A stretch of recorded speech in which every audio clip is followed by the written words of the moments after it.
Hugh Hefner publishes the first issue of Playboy magazine, which sells for 50 cents a copy. They sold 54,175 copies. The year is 1953, and this two-door Chieftain sedan could be had at your local Pontiac dealer. But before getting into all of it, I'm Jay. Welcome to What It's Like, the automotive channel that digs the overlooked, lost, and forgotten cars that other channels don't care to cover. History, specs, design. We post between 4 and 5 episodes each week, with engine episodes generally on Wednesdays. This is way more than a car channel. We are a car community that I am very much a part of. If any of that sounds of interest to you, subscribe and hit the bell icon next to it to never miss a video. Couple of announcements. Hudson is having a car meet up in Erie, Pennsylvania, the 23rd through the 27th. I'm going up the 23rd, which is a Wednesday. I hope to see you up there. Being that this is a car community, if there's a car show happening around your area, feel free to post it in the comment section. Maybe somebody else from the community would love to attend. Also, to all of the trolls that say that they hate my voice, I can't help it. This is the voice that God gave me. I could talk monotone like the year is 1912, but I found that doesn't captivate an audience. Also, we don't have the budget to get Morgan Freeman. Not making excuses, just stating facts. I don't think Mr. Beast has enough money to get Morgan Freeman. Anyway, 1953 Pontiac model lineup was the Chieftain. It could be had in 2 trim levels, Special and Deluxe. The standard models were called Special, and what came standard on the Special were hubcaps, straight upper beltline trim, short arrow-shaped side trim with rubber gravel guards. The Deluxe model got stainless steel gravel guards with rear fender extensions, full wheel discs, dipping, beltline moldings, and the silver streaks. Pontiac offered the Chieftain from 1949 through 1958 in 3 generations. The 1953 falls in the first generation, which was produced from 1949 through 1954, also known as the Silver Streak era. The Chieftain Deluxe could be had as a 2-door convertible, 4-door wagon, 4-door sedan, 2-door sedan. They did offer a hardtop, which was the Catalina, and it came in 3 trim levels, standard, deluxe, and custom. 1953 did see a bit of a facelift / redesign, so let's compare 52 on the top, 53 on the bottom starting in the front. Same overall body shape with some key differences. The bumpers, grills have been revised. Pontiac badging on the nose has also been revised. Silver streak bars are arranged in a different formation between these two. Hood ornaments are also different. There is a split windshield on the 52 versus a single piece on the 53. Moving to the side profiles, the hubcaps are different. The 52 has rocker trim that the 53 doesn't have. Both have gravel guards, but they are done completely differently. The beltline molding has also been revised. Look at the rear fenders on the 52. It slopes down, whereas the 53 kind of bumps up. Both have Pontiac badging. The 52 photo is a bit grainy, but they look to be different. Also notice the 53 has fender extensions that the 52 doesn't have. Moving aft, a better look at the rear fenders. They both have the silver streak lines, but arranged differently, just like the front. And at this angle, you can see the roof profiles between these 2 cars are different as well. Curved back glass on the 53, backup lights are moved slightly outward on the 53, as well as badging bumpers are also different. Jumping inside to take a better look at the dash and interior situation. Dash designs are different, but check this out. The clock location is in the same place. Which one do you like better? Let's talk specs. 202.7 inches long, 75 inches wide, 62 inches tall. It rides a wheelbase of 122 inches. It weighs 3,360 pounds. Price, $2,065, which would be equivalent to you spending $24,298.55 in the year 2024. Total 1953 Pontiac was 418,619 units. Moving on to engines, which there were two engines on offer. Starting out in the proverbial basement was the 239.2 cubic inch displacement inline flathead 6, 3.9 liters. It was good for anywhere between 115 to 118 horsepower when backed with the Hydromatic at 3,800 RPM. 191 pound-feet or 259 newton meters at 1,500 RPM with a bore of 3.6 inches and a stroke of 4 inches. Compression is 7 to 7.8 to 1 with 4 main bearings. When backed with a 4-speed Hydromatic automatic transmission, 0 to 60 was 19.1 seconds, with a theoretical top speed of 86 miles per hour while achieving an average of anywhere between 15.2 to maybe 20 miles to the gallon. Moving on to the biggest and baddest engine on offer for the Pontiac Chieftain, 268.4 cubic inch displacement inline flathead 8, 4.4 liters. It's good for anywhere between 118 to 122 horsepower with the automatic Hydromatic behind it at 3,800 RPM, up to 227 pound-feet or 308 newton meters around 1,500 RPM with a bore of 3.4 inches and a stroke of 3.8 inches. Compression is 6.8 to 1, 5 main bearings.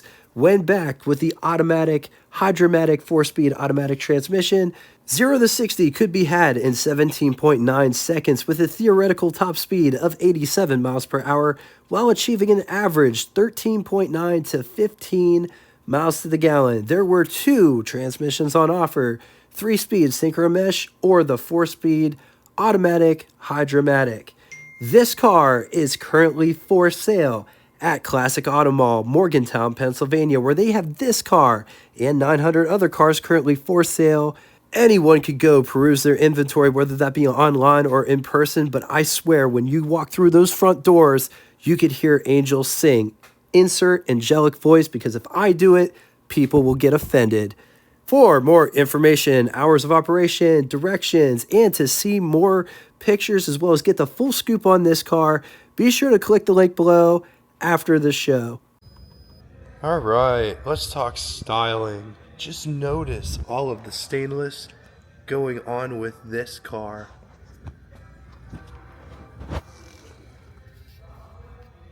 Starting down here at the bumper section, just look at all of the detail in this bumper design. Also notice how it wraps around, all the different layers. Turn signal indicators right there. This one has accessory lights, bumperettes, and or bumper guards with this overrider bar in the middle, which also has layers in it. Beautiful Pontiac Indian Chief in the front, as well as Pontiac script. This is my favorite era of Pontiac.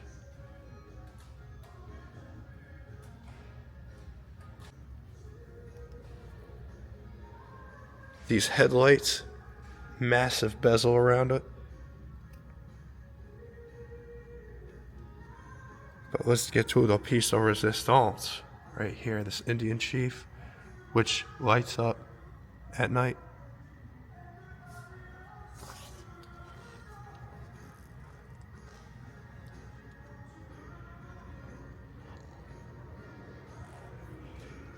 Just look at this hood profile.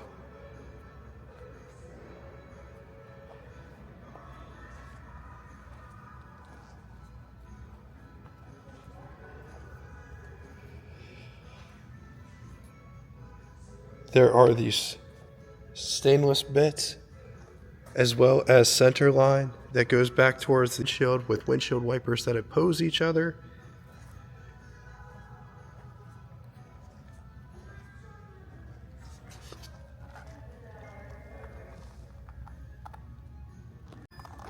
The wheel wells do flare,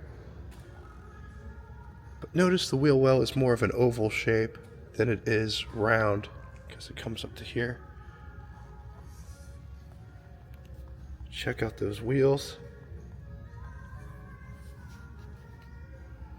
Beautiful stainless trim that runs the belt line of the car. This car does not have rocker molding, but it is flared at the bottom.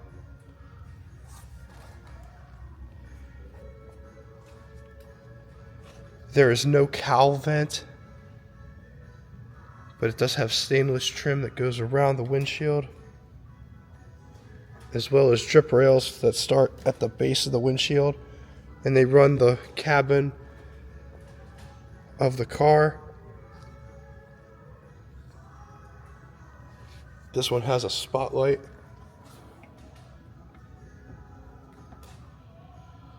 That's what that is. And because it has a spotlight, and for whatever reason, it's weird that the mirror isn't mounted to the back of the spotlight. The mirror is placed way back here.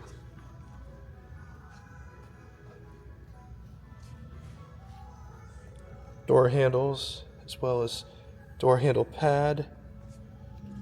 This one has the fender bulge with gravel guards. The rear wheel well isn't flared like the front one is.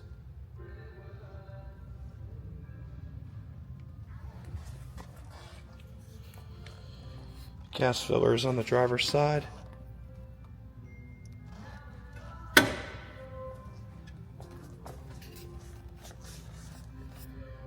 Pontiac there.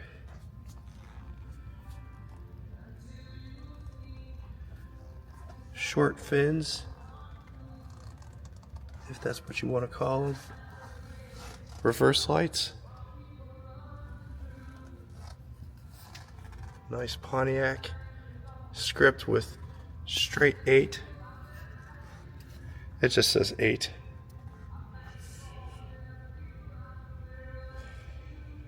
The rear bumpers also have bumperettes with an overrider bar.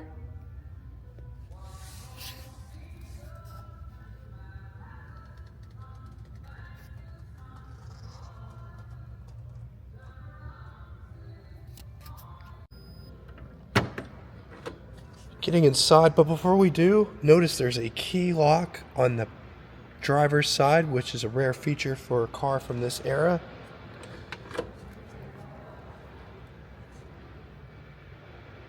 Notice the door is all trimmed out, framed out, I should say. Just take a look at this door panel. Different materials, as well as up here it feels like it's a cloth material.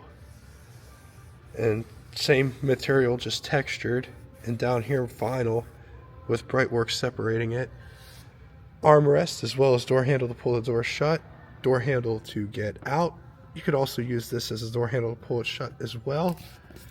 Window crank for the big window, which operates like that. Notice it's not framed or trimmed out.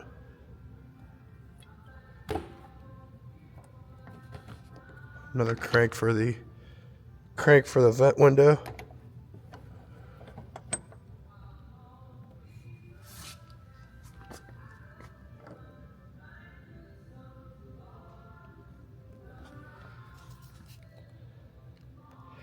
This is the controller for the spotlight. You can pick it up and move it all different ways with that. Coming down inside, the pedal box down here, you have the high beam switch, brake, gas pedal. Just take a look at this interior.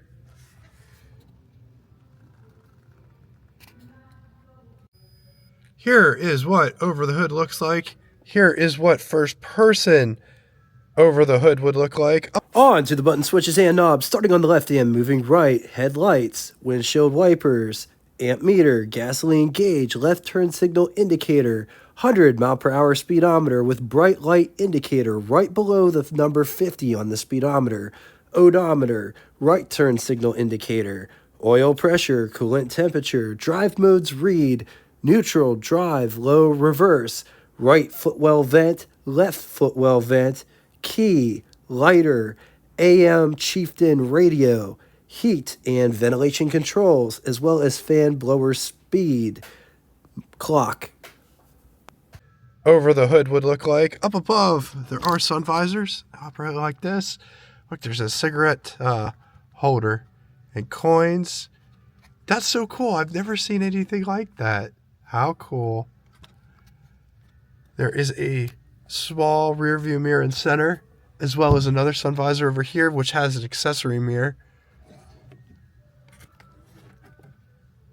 Underneath the steering wheel, I got tons of space to put my hand in between my lap and the steering wheel. And the only reason I show that is because the seats do move, but the steering wheel doesn't.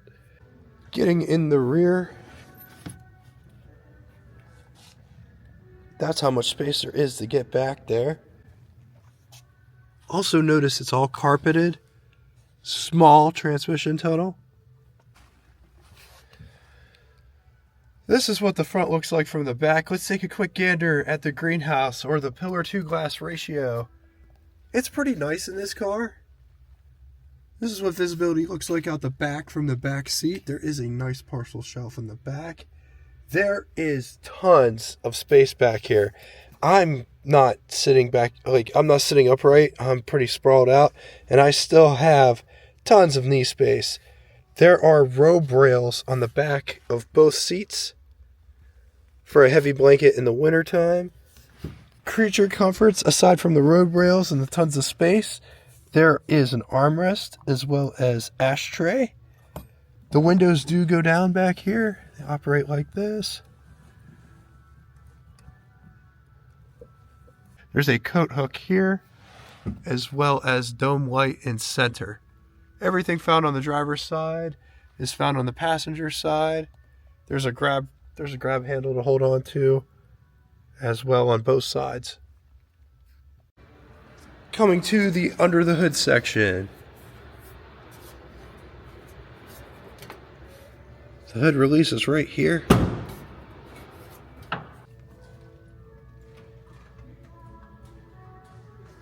And it's all just one motion, and that's what it looks like.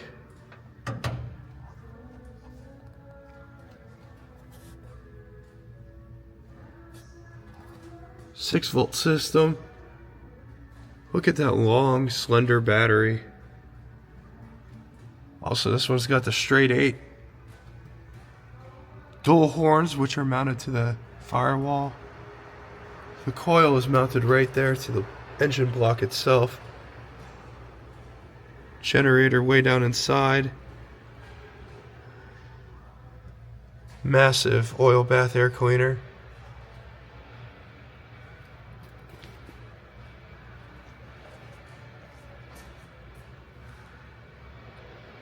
On the positive side, in my opinion, the 49 through 54 Pontiacs are some of the most beautiful Pontiacs ever made, especially the wagons. Beautiful dashboard layout, Indian head lights up with the headlights. Not huge power difference between the 6 and the 8. Against it, the engines are sort of lackluster and don't really match the rest of the car. All right. Now it's time for Would You Rather, and these aren't fair, but which one would you rather have? 1953 Hudson Wasp, or 1953 Pontiac Chieftain, or 1953 Mercury Custom? I'm going to leave this here for a minute. If you need more time, feel free, pause the video.